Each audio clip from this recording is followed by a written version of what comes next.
Devyniagalvių dvaras stovėjo kartą šalimais du dvarų. Vienas dvaras buvo gerų žmonių apgyvendintas, o kitas užkeiktas, ir ten buvo apsigyvenę 3 devyniagalviai su savo žmonomis.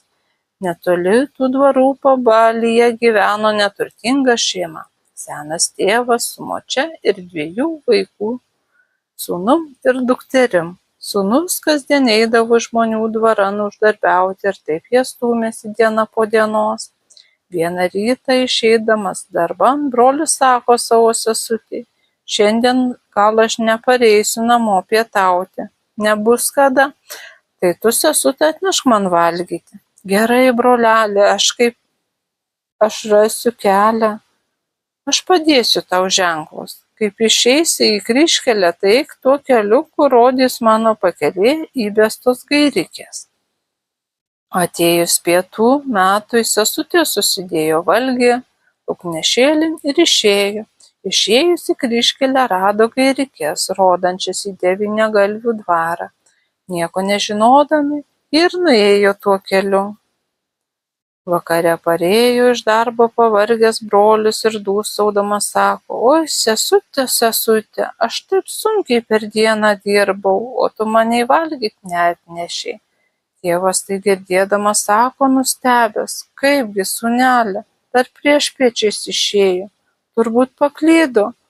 Tada brolis nusiminė ir sako: tai greičiausiai ji pakliuvo devyniagalvių dvaran, suviliojo ją. Tiesa, rodos, pareidamas pastebėjau, kad gairikių pakelėje nebėra. Tikriausiai devyniagalviai jas padėjo šalikeliai į savo dvarą ir sesutė tenai pakliuvo. Gyvas liksiu ar žūsiu, eisiu sesutės vaduoti.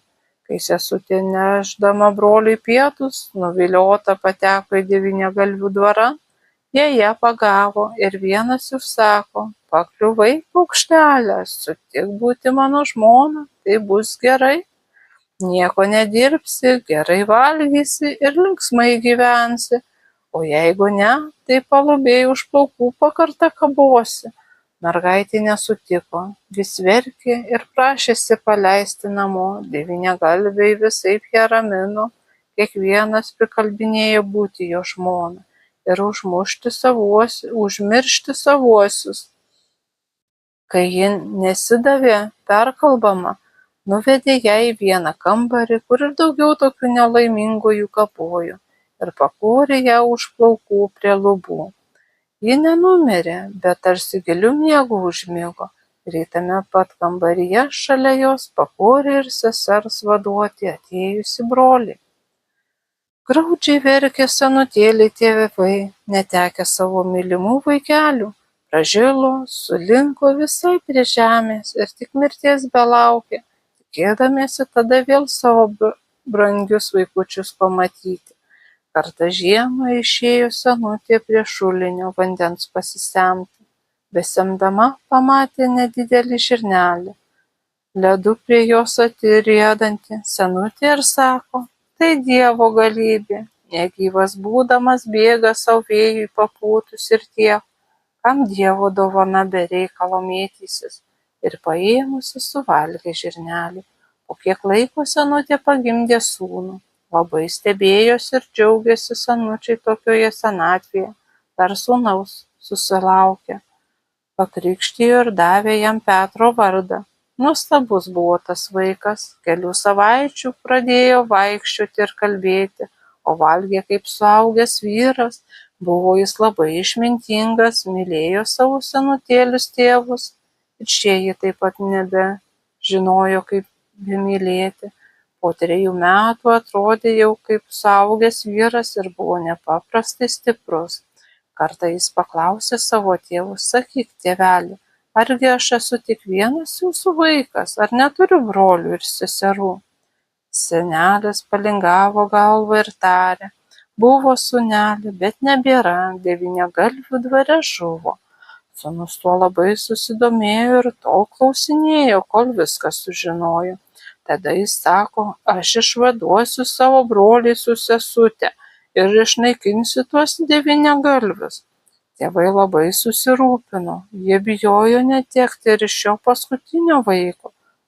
Tai kaip įmanydami jį nuo to atkalbinėjo. Petras per daug nesispyrė. Kartą sugrįžęs iš lauko parsinešė nulaužtą adatėlę, padavė savo tėvui ir sako: tėveli, nukaldyk man iš jos devyniapūdę lazdą. Vaikeli, kaipgi nukaldinsi iš tokios menkos adatėlės devyniapūdę lazdą? Tai vaikeli, negalima. Bet Petras vis prašė ir prašė tėvo nukaldinti jam tokią lazdą. Kadangi tėvas jį labai mylėjo, tai nuvažiavo į miestelį, nusipirko 9 pūdus geležies, nuvežęs pas kalvį nukaldino tokią didžiulę lazdą ir parvežė ją sūnui. Petras ją paėmęs pavartė ir sako: pažiūrėsim, tėveli, koks jo stiprumas. Tai pasakęs smarkiai pasuko lazdą apie savo galvą ir paleido ją į aukštį. Lazda nuzvimbė ir dingo už debesų. Tada jis įėjo gryčion, pavalgė, nusiprausė, o kai išgirdo didžiausią ūžesį, išsiskubino laukan, sakydamas: atlėkė lazda, bandysim jo stiprumą. Ir jis atstatė krintančiai lazdai savo kelį. Lazda atsimušė jį ir partrūko į 2 dalis. Negera, tėvai, lazdą man padarei, netvirta ji. Kodėl nedarei taip, kaip aš paprašiau? Priekaištauja Petras. Padaryk štai iš šitos adatėlės, bus tvirtesnė. Ir padavė jis tėvui vėl tą adatėlę. Tėvas nusistebėjo ir klausė: tai kaipgi, vaikeli, aš padarysiu iš tokios mažos adatėlės tokią didelę lazdą? Kalvis juoksis iš manęs. Sūnus pamokė: ogi reikia vis kalti ir kalti nekaitinant ugnyje. Adatėlė vis didės ir kalki tol, kol pasidarys reikiamo didumo. Dabar tėvas taip ir padarė. Gavęs šią lazdą, Petras vėl mėgina jos tvirtumą, bet šita lazda nebepartrūko, tik truputį sulinko. Petras ją atitiesino ir sako, kad jau būsianti gera. Turėdamas tokią lazdą, Petras atsisveikino su senukais, sakydamas: eikit sveiki, tėveliai, dėkoju jums, kad gražiai jūs mane išaugino. Dabar aš einu į tą užkeiktą dvarą sesers ir brolio ir kitų ten pražuvusių žmonių vaduoti. Matydama tokią didelę jo stiprybę, senukai jo jau ir nebandė drausti. Tai Petras, tėvų laiminamas, išėjo. Beeidamas į Devyniagalvių dvarą, Petras kelyje sutiko vieną jauną vyruką ir klausė jo: kur eini, brolau? Einu į Devyniagalvių dvarą savo tėvo vaduoti. Na tai būsime draugai, sako Petras. Ir eina jie kartu tylėdami toliau. Kiek paėję sutiko antrą vyrą, Petras ir jį klausė: kur eini, brolau? Einu į Devyniagalvių dvarą savo žmonos vaduoti. Na tai mes būsime draugai. Štai jau čia pat ir Devyniagalvių dvaras. Čia jie sustojo ir ėmė tartis, kokiu būdu tų slibinus nugalabyti. Vienas jų sako: netoli šios vietos yra šaltinis. Ten slibinai vakarais ateina gerti. Man rodos, geriausia bus ten pasislėpus jų patykoti ir tada galinėtis. Tas sumanymas visiems patiko. Jie nuėjo į tokią pakriūtę. Ten pasislėpė ir laukė, po kurio laiko girdė Devyniagalvį atjojant. Iš jo arklio šnervių ugnis eina, paskui seka Devyniagalvis šuo. Toj vienas draugas šoko prieš pabaisą, bet šuo jį sudraskė. Antrajam pasisekė užmušti šunį, bet jį patį arklys nubloškė. Tada jau stojo Petras su savo lazda, akis į akį su pabaisa. Pradžioje jį apsvaigino iš arklio nasrų einanti ugnis, bet atsipeikėjęs lazda nudobė slibiną, tik arklys pabėgo. Tada Petras atgaivino antrąjį savo draugą, išėmė slibino ir jo šuns akis ir liežuvius, palaidojo užmuštą draugą, nuėjo jie ieškoti nakvynės. Kitos dienos vakarą vėl atėjo tą pačią pakriūtę, likusių slibinų tykoti. Pakalėj sutiko dar vieną draugą, irgi einantį savųjų vaduoti. Pasislėpė toje pačioje vietoje ir netrukus pamatė antrą devyniagalvį atjojant ir vėl iš paskos sekė šuo. Tuoj šoko vienas Petro draugas ir užmušė šunį, o kiti trys nugalabijo ir antrąjį slibiną, vėl išėmė akis ir liežuvius, o tada nuėjo nakvoti. Trečią dieną pagavo ir paskutinį devyniagalvį, bet jo tuo tarpu neužmušė, tik surišę nuvedė dvaran ir liepė atgaivinti tenai esančius užburtus žmones. Nuleido nuo lubų žmonės devyniagalvius, atkerėjo burtus ir visi jie atgijo. Atgavęs Petro brolius, tuojau puolė savo išgelbėtoją palaikęs į slibinų, o spėjo jus sulaikyti ir paaiškinti, kad jie visi dabar yra laisvi ir gali grįžti pas savuosius. Taip išvadavę žmonės ir nužudę paskutinį slibiną, grįžo jie namo, nešdamiesi slibinų akis ir liežuvius. Kartu su jais išėjo išgelbėtieji. Tačiau dar liko gyvos slibinų žmonos, kurios įniršusios ryžosi atkeršyti drąsuoliams. Grįždami namo jie ėjo mišku ir būdami labai pavargę dairėsi, kur čia galėtų pailsėti. Netoliese pamatė gražią minkštą lovelę ir vienas jų buvo jau begulys ilsėtis, bet Petras sušuko: vyručiai, saugokitės, tai slibino žmonos vilius. Ir drožė savo lazda į tą lovelę. Tuoj pasipylė kraujai, vieno slibino žmona žuvo. Pailsėję traukė toliau, beeidami labai išalko, o valgyti nieko neturėjo. Netoliese pamatė obelį pilną kvepiančių obuolių.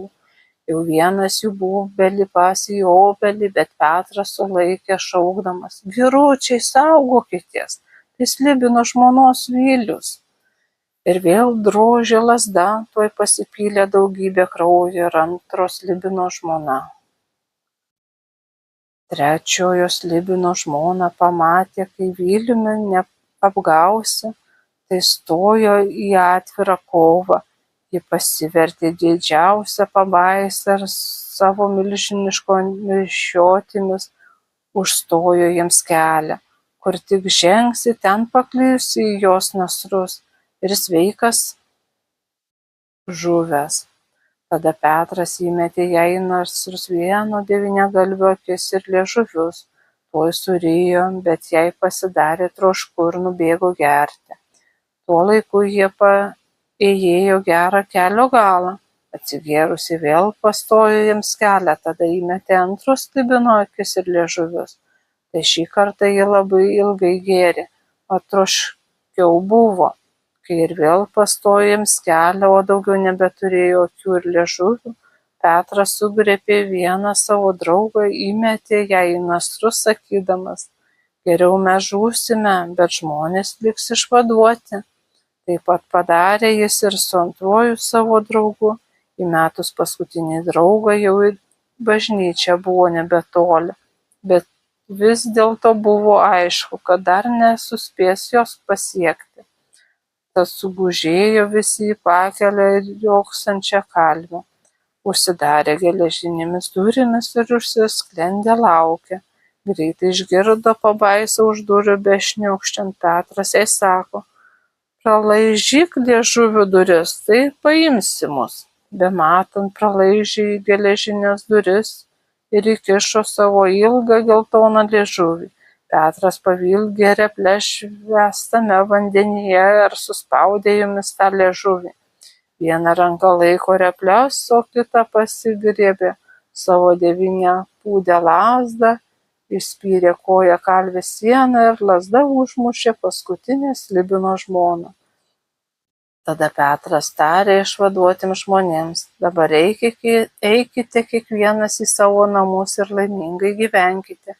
Neliūdėkite, kad keli jūsų vaduotojai žuvo. Taip jau buvo skirta. Dabar devyniagalvių dvaro jau nebebus, jis jau prasmego į žemes. Tai pasakęs Petras, kuris buvo nepaprastas žmogus, pražuvo jų akyse, o brolis su seserimi ir visi kiti išgelbėtieji parėjo pas savuosius ir ilgai ir laimingai gyveno.